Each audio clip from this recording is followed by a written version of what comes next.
Your numbers don't match our records, Deirdre from HR said, her voice colder than the conference room air conditioning. She slid a stack of papers across the polished wooden table. We believe you've been falsifying your results for quite some time. My new manager Vance leaned forward, his rehearsed sympathy failing to reach his eyes. We've conducted a thorough audit of the client acquisition reports. The discrepancies are significant.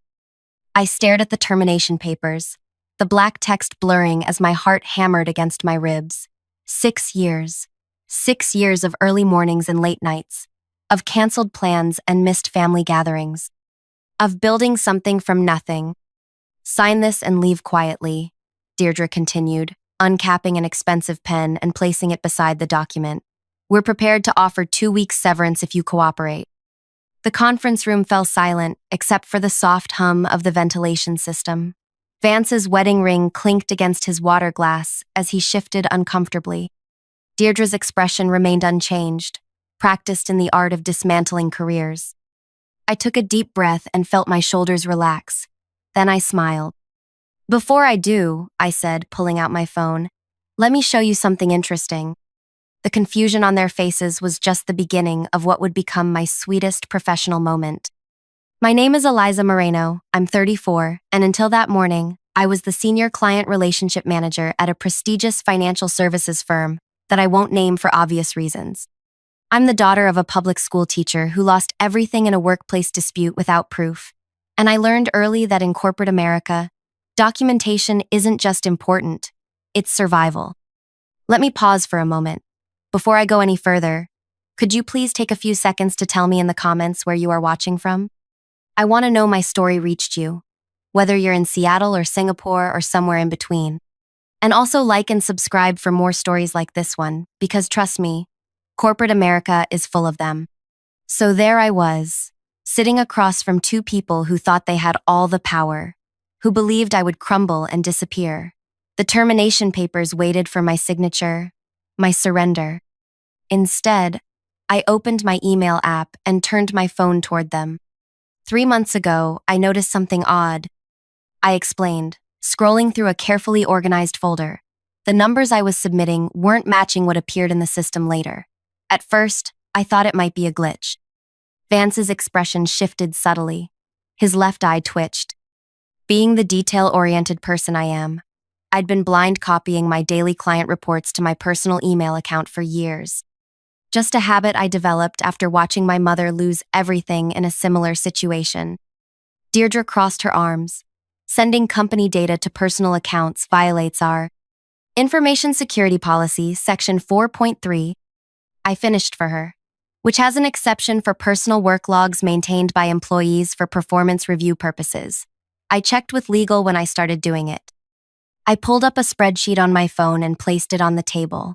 This is a record of every alteration made to my submitted reports over the past 8 months.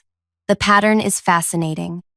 My client acquisition statistics were systematically reduced by exactly 17%, while Connor Haverford's increased by similar amounts.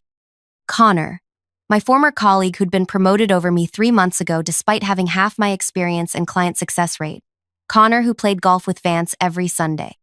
Connor, whose uncle sat on the board. I'm curious, I continued, my voice steady despite the adrenaline coursing through me. Is it coincidence that these alterations began exactly when Vance took over our department? Or that every woman in our division has similar discrepancies? The color drained from Vance's face. Deirdre's professional mask slipped for just a second. These are serious accusations, she said, her voice noticeably less confident. They are, I agreed, which is why I've documented everything meticulously. The timestamps of my original submissions, screenshots of the altered records, the pattern of changes, and most interestingly, the system login credentials used to make those changes. I pulled up another document. This is a time-stamped record showing that the alterations were made using your administrative credentials, Vance. Always between 7:15 and 7:40 p.m. on Tuesdays and Thursdays, when you told the team you were staying late for system maintenance. The silence in the room was deafening. I continued. I also have emails from 5 female colleagues who experienced similar performance issues after you took over. None of our male counterparts had these problems. Vance's face contorted. You can't prove. I already have, I interrupted, pulling out a small USB drive. Everything is here, including a full timeline analysis.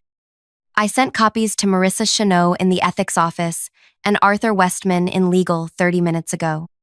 I leaned back in my chair. I didn't come here to be fired today. I came here to watch you try. The next 2 hours were a blur of activity.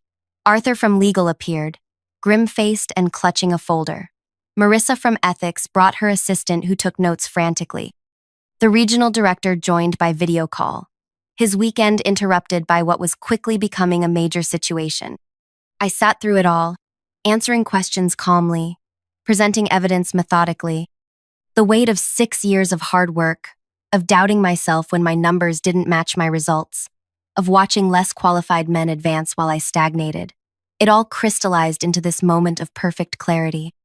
How did you first notice the discrepancies? Arthur asked, adjusting his glasses. I've kept a personal work journal since I started here, I explained.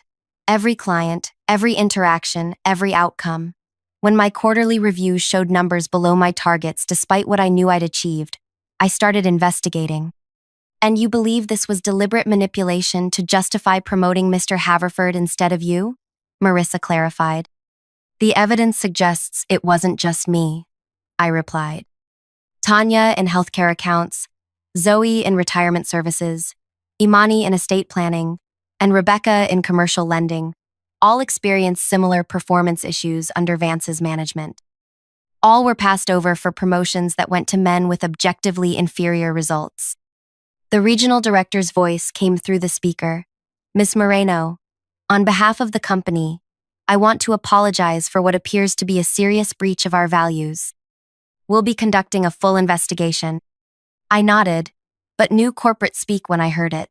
Investigations could be buried, findings minimized, problems swept away with NDAs and settlements. I appreciate that, I said carefully. But I should mention that I've also prepared a detailed analysis of the financial impact these manipulations had on my compensation over the past 3 quarters. The bonus structures tied to performance metrics I actually achieved but wasn't credited for total approximately $47,000 in lost wages. I paused, letting that sink in. Multiply that by 5 affected women, and you're looking at a pattern of gender-based compensation, discrimination, that would interest several regulatory agencies, and possibly the press. The tension in the room thickened. Vance looked like he might be sick. Deirdre was furiously texting someone under the table. Arthur cleared his throat. Perhaps we should continue this discussion with just Ms. Moreno and the executive team. As Vance and Deirdre were asked to leave, I caught Vance's eye. The man who had systematically undermined my work, who had built his success on diminishing mine, who had probably never imagined I'd fight back. He looked away first. That night, I sat on my balcony with a glass of wine, watching the city lights and feeling strangely calm.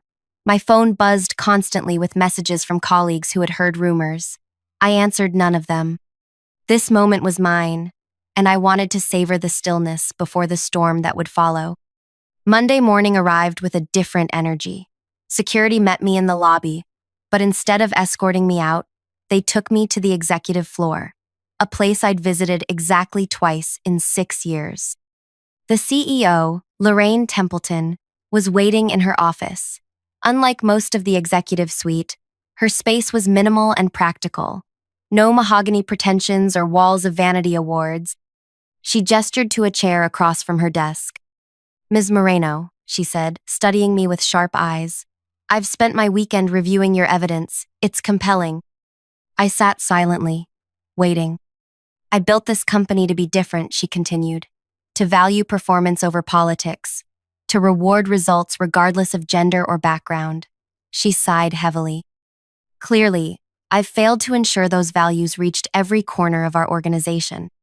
With respect, I replied, values without enforcement are just wall decorations. A smile flickered across her face. Precisely why I wanted to meet with you directly. Vance has been terminated. Deirdre has been suspended pending further investigation. Connor Haverford's promotion is under review. She slid a folder across her desk. This is our proposal to make this right. It includes back pay for the bonuses you earned, a promotion to Director of Client Strategy, and a position on our newly formed Compensation Review Committee. I opened the folder and scanned the documents inside. The numbers were significant, far beyond what I'd expected. "Why not just offer me a settlement to go away quietly?" I asked. "It would be cheaper." Lorraine's expression hardened. "Because that's what Vance would do. Cover the problem instead of fixing it. I don't want you gone, Ms. Moreno. I want you empowered to help me find every instance of this behavior in our company and eliminate it." I considered her words carefully. "And the other women affected?" "Similar compensation adjustments are being prepared, and I want you to help me develop a transparent reporting system that prevents this from happening again." It wasn't the outcome I had expected when I walked into that conference room 3 days earlier. I had been prepared for termination, for legal battles, for the exhausting fight that would follow. I hadn't prepared for victory, at least not one this complete. But as I looked at the offer before me, I realized this wasn't the end of the story. It was just the beginning of something much bigger. "I have some ideas about that reporting system," I said, pulling out my notebook, "and about how we identify other potential cases throughout the company." Lorraine smiled, a real smile that reached her eyes. "I was hoping you would." The next weeks were intense. I moved offices, assembled a team, and began the painstaking work of auditing performance records across the company. We found 7 more cases similar to mine, all women, all with adjusted performance metrics, all denied promotions or compensation they had earned.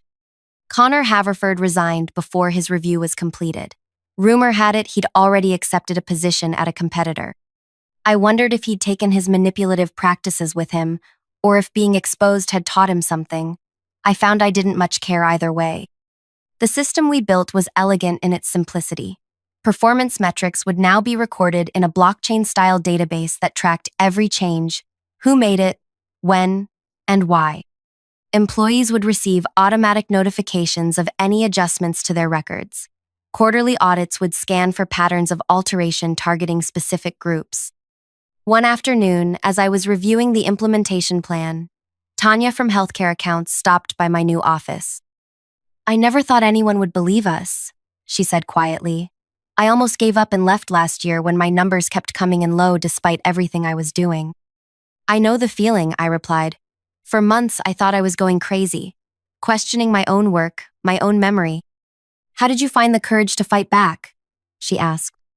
I thought about my mother, who had lost a 20-year teaching career because she couldn't prove her principal had altered her student evaluation scores after she reported his inappropriate behavior toward female staff. "Documentation," I said simply, and the absolute certainty that I wouldn't let someone else take credit for my work or make me doubt myself. Tanya nodded. "Well, thank you. You've changed things for all of us." After she left, I sat looking at my computer screen, at the countless files of evidence I'd gathered, at the new system we were building. The revenge wasn't in destroying careers, though Vance certainly deserved his fate. The revenge was in creating something that would prevent this from happening to others. That's the thing about real justice. It's not just about punishing wrongdoers. It's about fixing the broken systems that enabled them. 6 months later, I stood at a podium at our company's annual leadership conference, presenting the new performance tracking system to managers from across the country. As I explained how it would ensure accountability and fairness, I spotted Lorraine in the back of the room, nodding approvingly. When I finished, she joined me on stage. "What Eliza has built isn't just a reporting system," she told the audience. "It's a blueprint for integrity. And it came from someone who had every reason to walk away from this company, but chose instead to make it better." The applause was thunderous, but the real victory was in the data that followed. Promotions of qualified women increased 34% in the first year. Pay equity gaps narrowed across every department. Employee retention improved dramatically. And me? I found that success truly is the best revenge. Not just professional success, but the deep satisfaction of knowing that my battle had created lasting change. Sometimes I think about what would have happened if I hadn't kept those records, if I hadn't noticed the pattern, if I had just signed those termination papers and walked away that day. I never expected my story to become a case study in corporate ethics training. I never imagined standing in front of executives at industry conferences, explaining how systematic bias can hide in performance metrics. I certainly never thought I'd be featured in business magazines as some kind of corporate whistleblower hero. But life has a way of taking unexpected turns when you stand your ground. It's been 16 months since that day in the conference room, and I want to share what happened after, because the revenge wasn't just that single moment of exposure, it was everything that followed. About 2 months after implementing our new transparent reporting system, I received an email that made my heart stop. It was from someone named Danielle Mercer at a competing firm. The subject line, "Vance Holloway is interviewing here. I saw your presentation at the Financial Services Summit last month," she wrote. "Our company is considering Vance Holloway for a senior position. He has impressive references, but something felt off in his interview. I Googled him and found nothing concerning. But then a colleague mentioned rumors about his departure from your firm. I'm taking a risk contacting you, but I need to know, should I be worried?" I stared at my screen for a long time.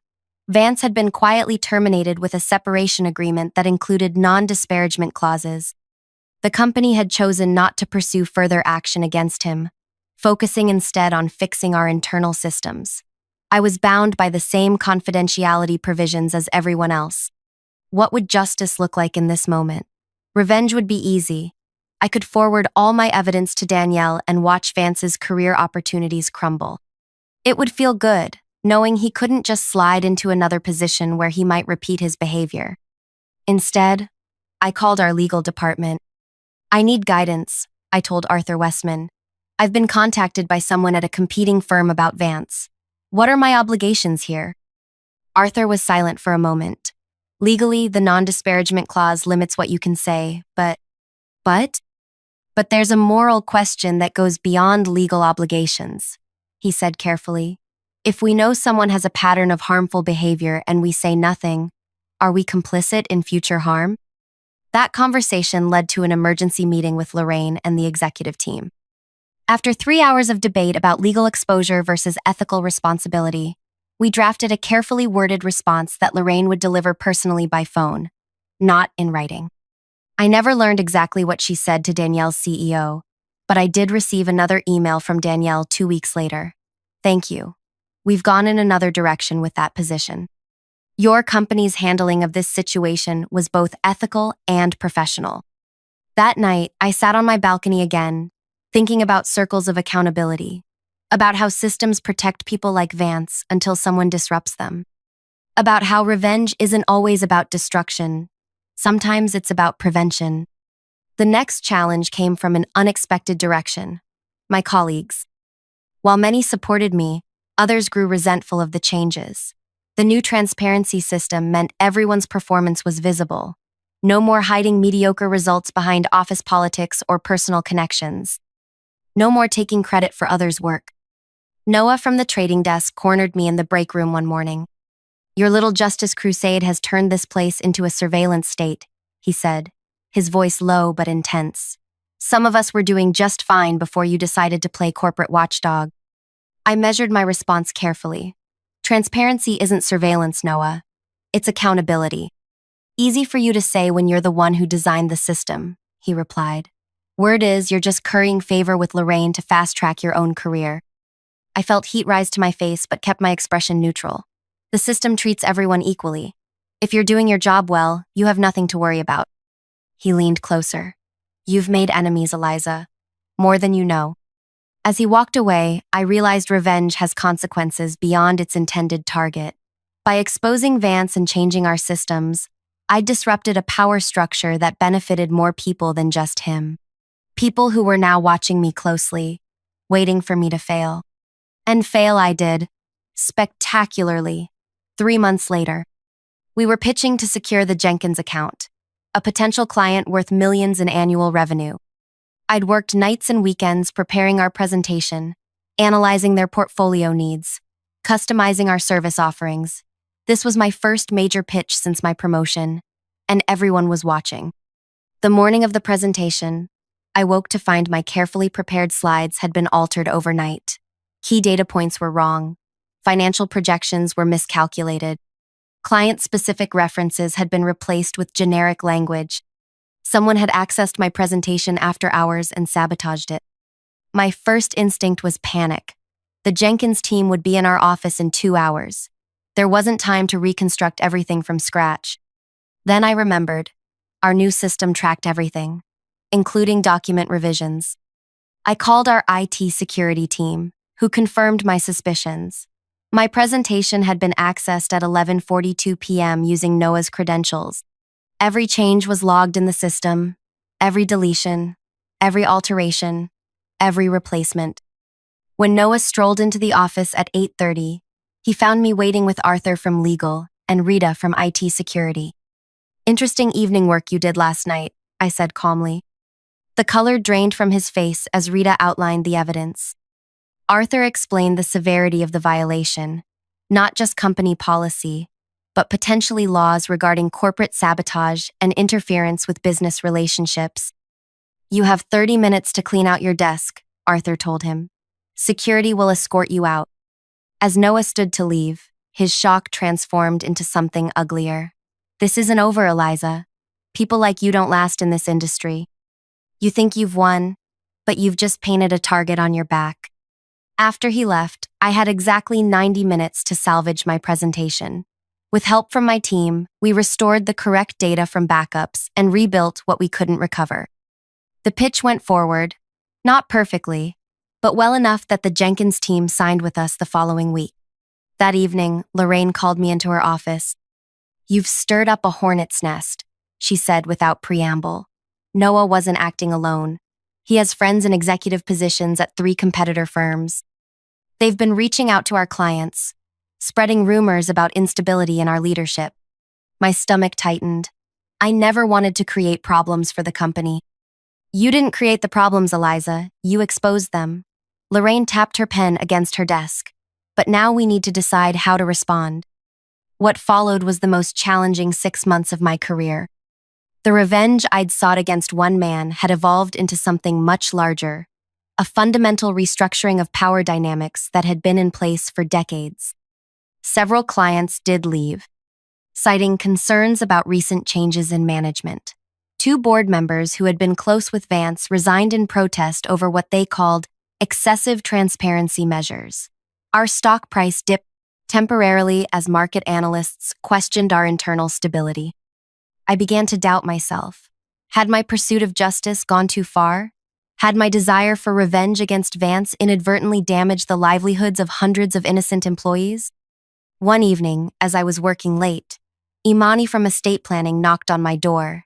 She had been one of the women whose performance metrics had been altered under Vance's management. "I heard you're taking heat for the client losses," she said.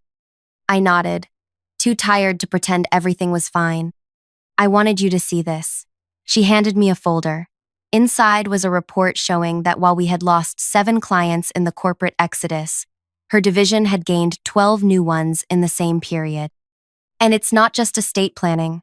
Tanya's healthcare accounts are up 22%. Zoe's retirement services division landed the Riverside Pension Fund last week. I looked up, confused. Why the sudden growth? Imani smiled. "Word is spreading about our new approach. Clients, especially women clients with significant portfolios, are moving their business to us specifically because of our commitment to transparency and ethics. The Jenkins account? The deciding factor was your presentation about our new reporting systems." She sat across from me. "The old guard is fighting back because they're scared. They should be. You've changed the game, Eliza, and some of us are winning because of it." That conversation shifted something in me.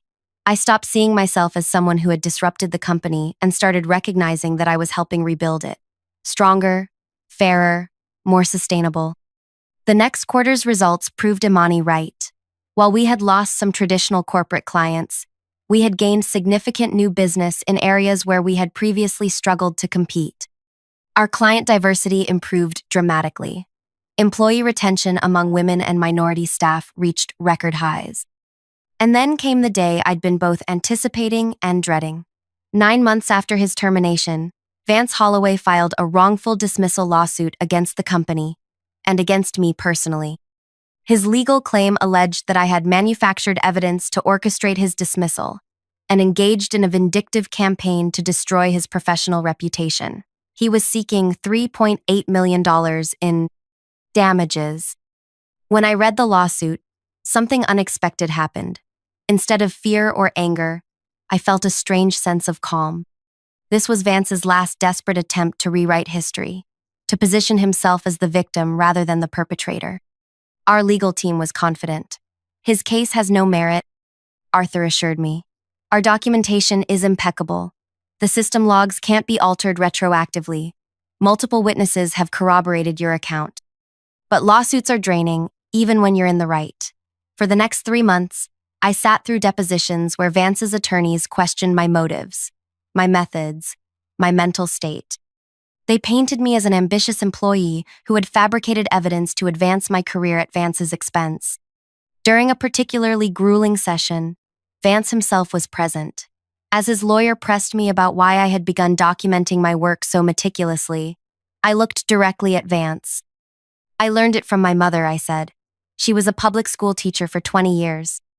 When she reported her principal for inappropriate behavior toward female staff, he altered her performance evaluations to justify firing her. She had no proof of what he'd done, so she lost everything: her job, her pension, her professional reputation. I kept my eyes on Vance. She taught me that when systems are designed to protect the powerful, documentation becomes a form of resistance. I didn't start keeping records because I suspected Vance specifically. I kept records because I understood how vulnerable employees can be when those with authority abuse it. The deposition room fell silent. Even Vance's attorney seemed momentarily at a loss for words. 2 weeks later, Vance withdrew his lawsuit. The terms of the withdrawal were confidential, but he never worked in our industry again. The final chapter of this story came a year after that conference room confrontation. Lorraine invited me to join the board of directors as head of a new ethics and accountability committee. My role would be to ensure that the changes we'd implemented became permanent parts of the company's structure, embedded in its DNA, not dependent on any individual champion.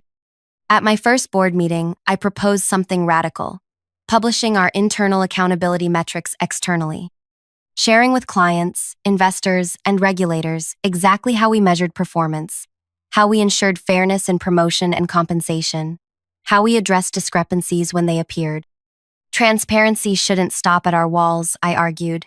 If we truly believe in what we've built, we should be willing to let the world see it. The debate was intense. Some board members worried about competitive disadvantage, others about increased regulatory scrutiny. But in the end, the vote was 7-2 in favor of my proposal. 6 months later, our company became the first in the industry to publish a comprehensive accountability and ethics report alongside our financial statements. The response was overwhelming. Industry publications covered it extensively. Regulatory bodies cited it as a model. And most importantly, clients responded with increased trust and investment. 3 other major firms in our sector have since adopted similar transparency measures. It's becoming a competitive advantage, proof that doing the right thing can also be good business. Last week, I received an email from a woman named Jordan at a technology company across the country. I found your ethics report online while researching how to address similar issues in my workplace. She wrote, "Would you be willing to share how you gathered evidence and built your case? I believe the same thing is happening to me and 3 other women in my department." I spent an hour on the phone with her that evening, explaining how to document discrepancies, how to secure evidence, how to build an irrefutable case. As we talked, I realized that the ripples from my small act of resistance were spreading far beyond what I could have imagined. That's the thing about standing up to systemic problems. You never know how far the impact will reach. My revenge against Vance wasn't just about him, or even about me. It became about changing the environment that allowed people like him to thrive at the expense of others. So, if you're sitting there wondering if you should fight back against unfairness in your workplace, if you should stand up when you see someone being undermined or diminished, if you should risk your comfort to expose a broken system, my answer is yes. Document everything. Build your case meticulously. And when the moment comes, be ready to show your receipts.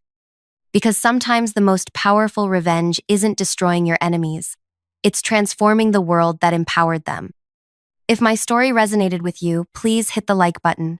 Share it with someone who might need to hear that standing up for themselves is worth it. Leave a comment about your own experiences. I read every single one, and your stories help me remember why this fight matters. And subscribe for more real conversations about navigating professional life with integrity and courage. Because these battles aren't fought alone, and your voice matters in this conversation too. Thank you for listening to my story. The revenge wasn't in the confrontation. It was in everything that came after. It was in building something better from the ashes of what was broken.